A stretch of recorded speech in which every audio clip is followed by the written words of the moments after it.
Because it's a program about bold colours and expression, I'm going to use a very strange colour combination for this type of thing. Phthalo blue for the dark areas, and orange, which are opposite colours, for the skin tone and whatever. And I've mixed white, obviously, and I've got some white on the palette, so I'm just going to put it anywhere there, just to not to waste that paint. I know that area is going to have white in the end, but again, as in other programs, no fear. You know that it's just not so as not to waste the painting, nothing else. But as you can see, the drawing is still there. I'm going to quickly cover the dark areas. I'm looking that way because I've got my photo there. So very watered down paint. This will always be covered afterwards, so I don't have to waste a lot of time. Just looking for the dark areas, or the darker areas as it were. You should always start with the dark areas, but then again, all these rules, I don't particularly believe in rules. I normally start with what I feel should be the beginning. Now these colours will always shine it through in the end, so it's nice to give the thing a coat of paint, get the white out when you do have white, and just start getting colour down on the canvas, get the fear away. I mean, I don't know how that's going to look in the end, but these guys, and you've seen some of the paintings on screen, use some really, really wacky colours.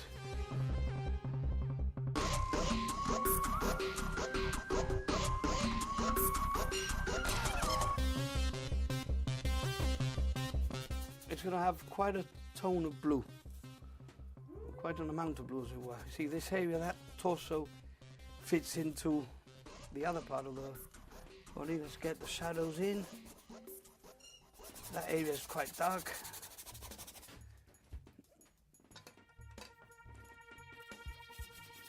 And I'm very quickly filling up the whole painting, which is my idea. It's going to be difficult to finish a painting in the time we have for this program, but at least I want to try and get it as close as I can, so you see something.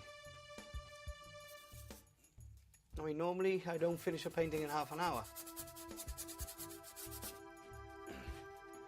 There's a lot of shadow also underneath the torso.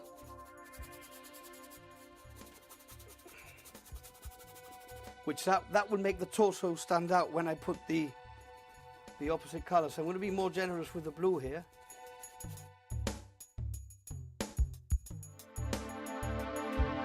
Look at the reaction, instant reaction one creates when you juxtapose two opposing colours.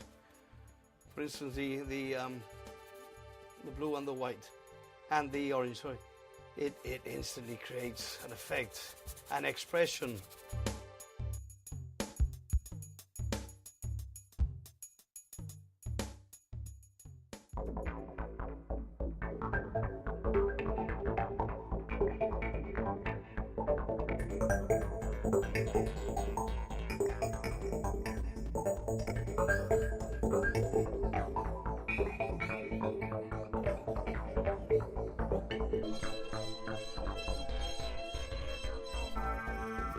Wow, that is true Expressionism.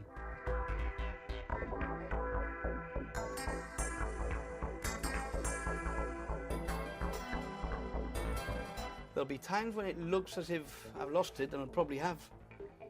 But that's part of painting, so you should always be prepared to lose something and then come back to it.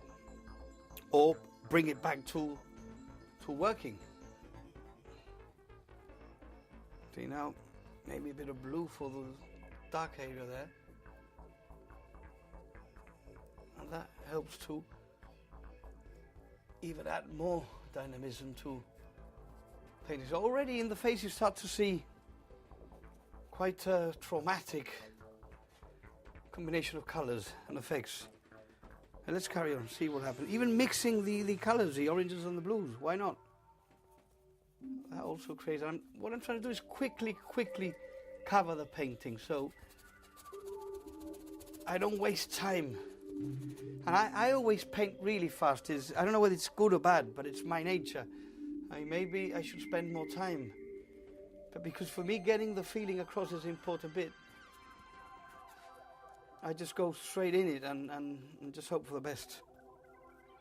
Now, obviously, if you did a painting like this and you spent weeks on end, which I don't have, most people nowadays don't have that amount of time, you would probably end up with a very photorealistic painting. But that's not what we're after. Well, that's not what I intended to do from the word go.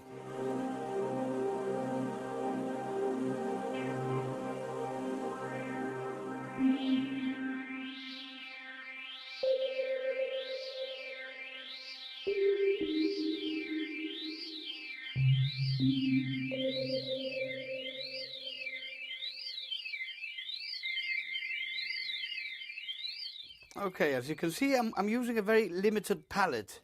Only those 3 colours. I might start now playing around with the blacks.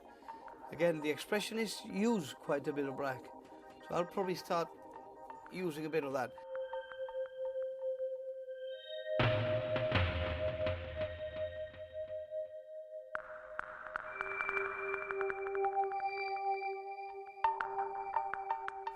Although I'm using a very restricted palette, primarily the blue and the orange, I've just had a feel for something more powerful and brighter as part of the background. Maybe that green, again, used a lot by Expressionists. Also, you've probably noticed I'm using a thick brush intentionally. I don't want to end up being bogged down with details. I want part of the strokes, as you see there, to remain visible. Although there's still a lot of painting to go on top of it. Some of these will remain there, but I'm not interested in perfection. As you can see, it's already, I mean, the drawing's not quite right. If I wanted to have got it right, I would have done it again, started, rubbed it off, until it was perfect. But again, not interested. This is feeling. My concern is getting my emotions and how or what Jesus Christ must have been feeling at that moment. Betrayal, pain, I don't know, desperation, death, imminent. So all those are very strong emotions. So I think that the brushstroke and the colours have to reflect that.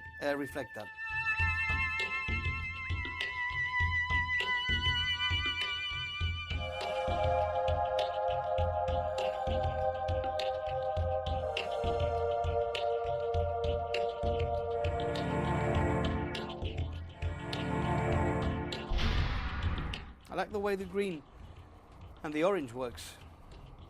It instantly brings out the orange.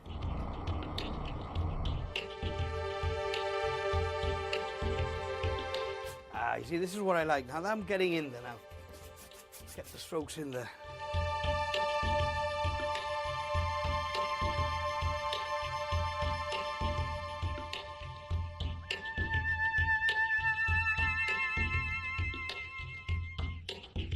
And I've just gone back, and it's something you should always do. Go back and look at the painting from a distance, and even squint your eyes. That helps. And I have noticed that the drawing is somewhat irregular or off, but I don't think it'll detract at all. And remember what the Impressionists were going through. I mean, imagine, obviously it's 300-400 years after the Renaissance, but you know, these guys have already seen how